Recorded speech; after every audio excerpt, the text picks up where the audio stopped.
আগামী শুক্র এবং শনিবার দুদিনব্যাপী কমলাসাগর ঐতিহ্যবাহী ভাদ্র মেলা।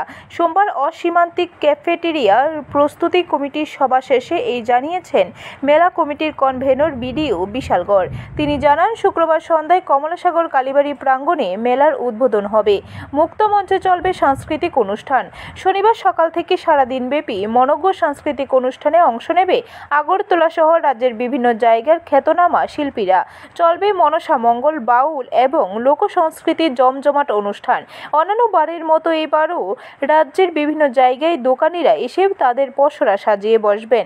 মেলা সুষ্ঠুভাবে পরিচালনার জন্য স্থানীয় বিধায়িকা অন্তরা দেব সরকারকে চেয়ারম্যান করে একটি কমিটি গঠন করা হয়েছে। বিস্তারিত জানান বিধায়িকা অন্তরা সরকার দেব।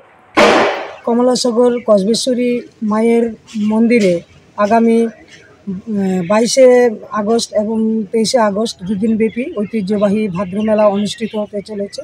তো আজ কেটিডিএস কমিটির উদ্যোগে আমরা চূড়ান্ত বৈঠক করেছি।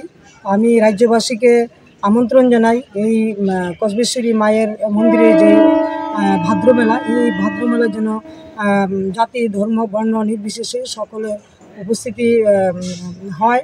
ব্যুরো রিপোর্ট, খবর ত্রিপুরা।